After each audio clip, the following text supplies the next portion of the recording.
राधे राधे, हरे कृष्णा। कैसे हो आप सभी लोग? आशा करती हूँ आप सभी परम मंगल में होगे, स्वस्थ होगे, अच्छे होगे। तो आप में से ना ये क्वेश्चन मुझसे इतनी ज्यादा बार पूछा गया कि मुझे लगा कि मुझे एक स्पेशल वीडियो ही बना देनी चाहिए। क्वेश्चन ये था कि आप अपने पति को भक्ति की लाइन में कैसे लेके आए। एक डाउट क्लियर कर दूं, मेरी कुछ औकात नहीं है कि मैं किसी को भक्ति की लाइन में लेके आऊं। मैं कौन होती हूँ किसी को भक्ति की लाइन में लेके आने का? किसी की देखा देखी कोई भक्ति की लाइन में नहीं जाता। और अगर किसी के जिद करने पर, माना कि मैंने घर पे कलेश कर दिया, नहीं नहीं नहीं ये होना चाहिए होना चाहिए, तो मेरे हस्बैंड मेरी देखा देखी कुछ दिनों तक तो भक्ति करेंगे, लेकिन उनके मन से इंटरनल भक्ति नहीं निकली। और जब तक मन से भक्ति की भावना ना निकले तब तक हम किसी को भक्ति की लाइन की श्रेणी में नहीं रख सकते, ठीक है ना। वो डर है केवल, वो मेरे को देख के, मेरे को डर के बस ओम जय जगदीश कर रहे, उनके मन से भक्ति नहीं निकल रही है। ऐसी वाली भक्ति नहीं करते। अगर कहते दीदी हम अपने पति को भक्ति में कैसे बनाए? कोई किसी को भक्ति के मार्ग पर नहीं लेके आ सकता है। संत श्री प्रेमानंद जी महाराज हमेशा कहते हैं, श्री धाम वृंदावन के प्रमुख और बड़े संत हैं, उनको भगवान श्री कृष्ण जी की सखा ललिता जी का ही स्वरूप माना जाता है। वो कहते हैं कि किसी को जोर जबरदस्ती आप भक्ति की लाइन में नहीं लेके आ सकते। किसी को डंडे की चोट पर पूजा पाठ नहीं करवा सकते। भक्ति जो होती है वो अपने मन से आती है। आज मैं अपनी मेरे परिवार में एक मेरे देवर हैं, बहुत छोटे से हैं, मेरे से 10 11 साल छोटा बच्चा है हमारे घर में, परिवार में। जब मेरी शादी हुई थी तब वो 19 साल के समथिंग थे, 19 साल के थे जब मेरी शादी हुई थी, ठीक है। तो जब मेरी शादी हुई थी तो मैं तो वही भक्ति भाव वाली, ठीक है ना। मेरे हस्बैंड धीरे धीरे इम्प्रूव हो रहे थे, ठीक है ना। बाकी मेरे घर में ऐसा नहीं है कि ससुराल में कोई नहीं मानता था, वो सब मानते थे राधा स्वामी जी को, ठीक है ना।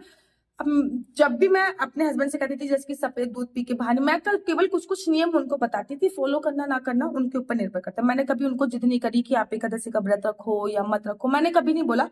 मैं अपनी स्वेच्छा से एकादशी का व्रत रखती हूँ, लेकिन मैं उनको जिद नहीं करती कि आपको रखना है या नहीं रखना, मैं नहीं बोलती। उन्होंने अपनी मर्जी से उठाया। और शादी के 6 महीने, मैं शादी से पहले एकादशी का व्रत रखती थी, उन्होंने शादी के 6 महीने बाद एकादशी का व्रत उठाया अपने आप से, ठीक है ना। तो एक बार की बात है, जब मेरी शादी नई नई हुई थी और शादी को शायद 1 हफ्ता हुआ था, तो दूध पी के वो घर से बाहर निकल थे। तो मैंने बोला कि मन का दूध ना सफेद होता है और सफेद चीजें पी के घर से बाहर नहीं निकला जाता। तो मेरे देवर ने कुछ ऐसी बात बोली थी कि ऐसे तेज भैया तुम तो बहुत बड़े पंडित बन गए हो, और ये वो फलाना ढिकाना कुछ ऐसे बोला था। मतलब वो बिल्कुल भी मेरे देवर बिल्कुल भी भक्ति भाव की लाइन में नहीं थे।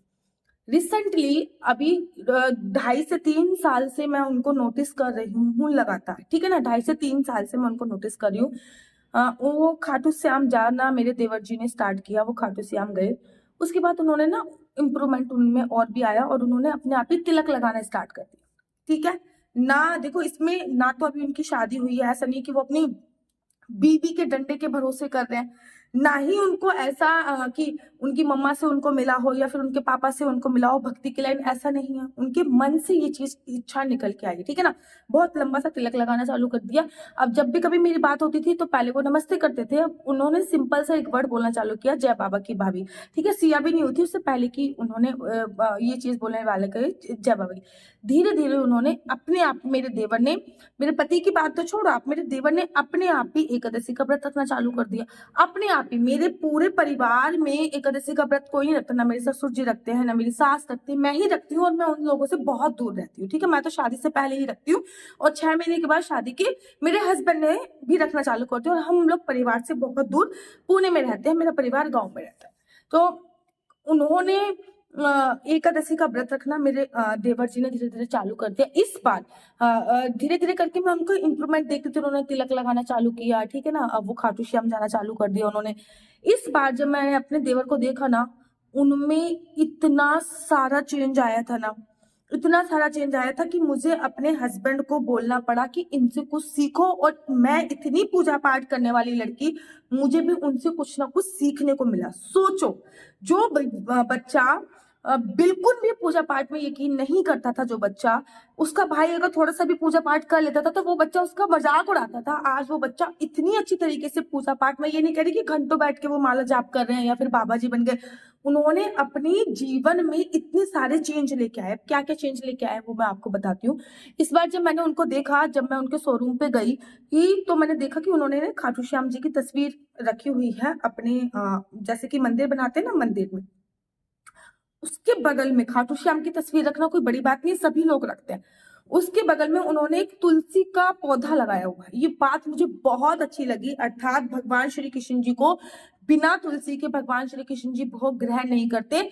लोग, हजारों लोग खाटू श्याम जी की तस्वीर लग के बैठे हैं, लेकिन किसी की भी नजर तुलसी के पौधे पे नहीं जाती है। उन्होंने तुलसी का पौधा लगा रखा था। ये जो ये वाली बात थी ना, ये पॉइंट बहुत अच्छा पॉइंट था ये, ठीक है ना। भाई ये सेकंड बात जो मैंने देखा इनको, खाटू श्याम जी की तरफ मैं सुबह सुबह पहुंची थी तो एक घी का दीपक जल रहा था। मतलब उन्होंने अपना शोरूम खोला होगा, फिर उन्होंने वो घी का दीपक जलाया होगा। और एक था केला और एक संतरा खाटू श्याम जी के लिए भोग के लिए लगा रखा था उन्होंने, एक केला एक संतरा, ठीक है ना। कुछ देर बाद बंदर आए तो उन्होंने बंदरों को केले दिए, ठीक है ना। बंदरों को केले दिए और भी बहुत सारी चीजें मैंने उनमें ड्रास्टिक चेंज देखी, जो चीज मुझे बहुत अच्छी लगी, ठीक है ना। मंदिर में हर कोई दुकान या शोरूम पे छोटा सा मंदिर बनाता है, उसमें एक दीपक जला देता है, दैट्स इट। लेकिन शास्त्र कहते हैं कि अगर घर में मंदिर बना हुआ है तो आपको भोग लगाना जरूरी होता है। आपके घर के देवी देवता भूखे बैठे हुए हैं, ये बिल्कुल भी अच्छा नहीं है।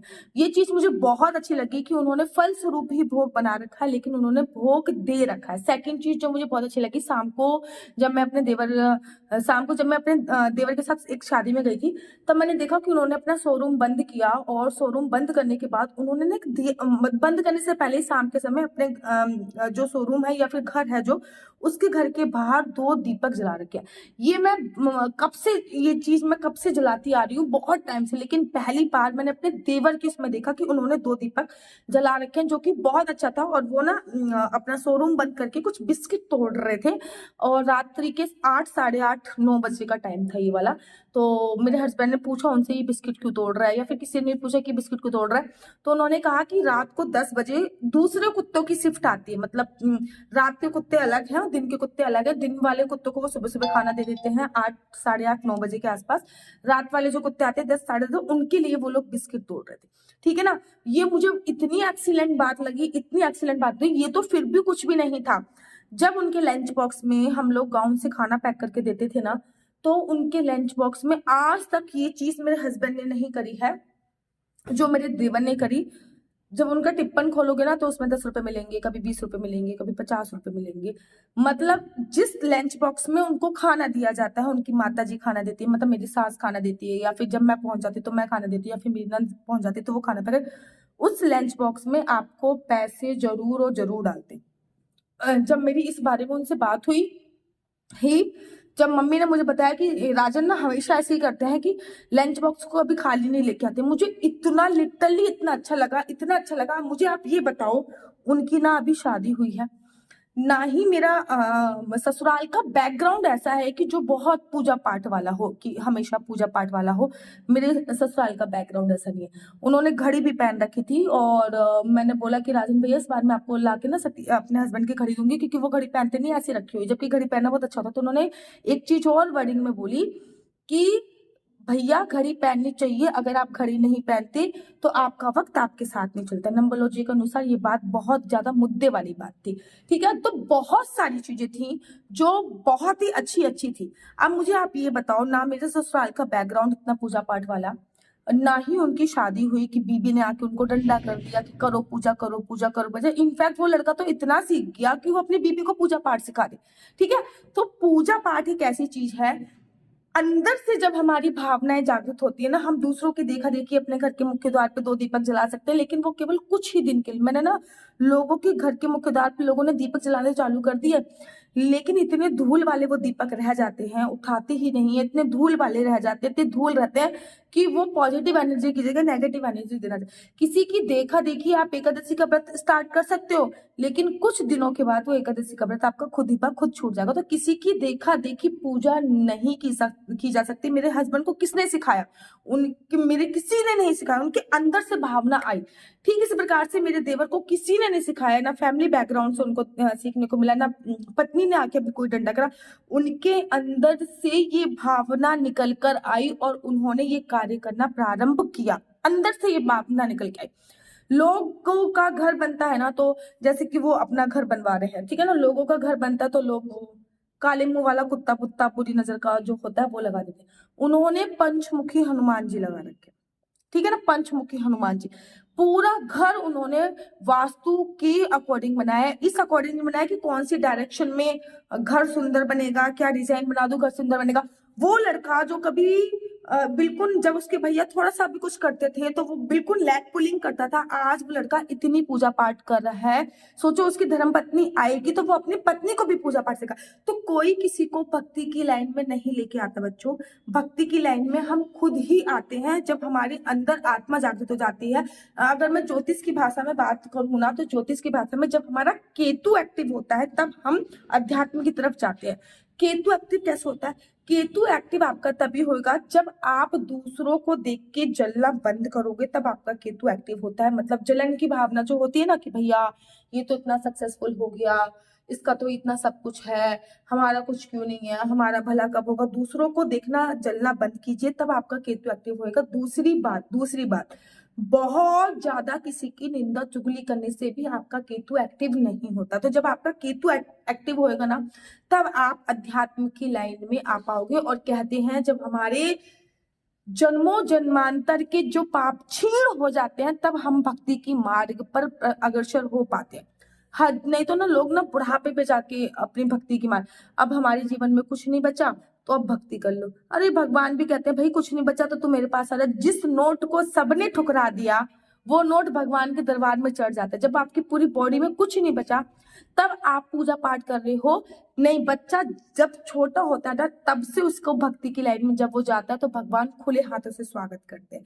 तो जब जो लोग आप मुझसे पूछते हो ना कि आप अपने हस्बैंड को भक्ति की, मैं अपने हस्बैंड को भक्ति की लाइन में लेके नहीं आई हूँ, वो स्वतः ही आई हैं। आप लोग ज्यादा से ज्यादा ये कर सकते हो कि आप अपने हस्बैंड का ओरा क्लीन कर सकते हो ताकि उनका केतु एक्टिव हो। ओरा क्लीन करने के लिए जब भी आप कोई पानी दे रहे हो, उनको चाय दे रहे हो या खाना दे रहे हो, तो मंत्रों के साथ वो खाना दीजिए। मंत्रों के साथ जैसे कि रोटी को हाथ में पकड़ के ओम नमो भगवते वासुदेवाय, ताकि उनकी पॉजिटिव वाइब्रेशंस जाए उसमें और उनका मन भक्ति के मार्ग में स्वतः ही आए। तो आशा करती हूँ कि ये वीडियो आपको अच्छी लगती होगी।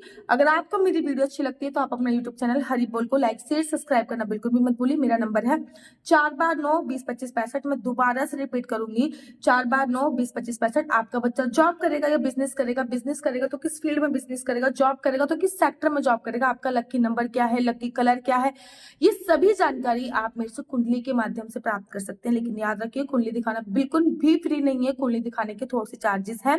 इस नंबर पर मुझसे किसी भी प्रकार से कोई क्वेश्चन आंसर पूछने के लिए फोन मत कीजिए। ये नंबर केवल और केवल कुंडली दिखाने के लिए है। राधे राधे, हरे कृष्णा, हरि बोल।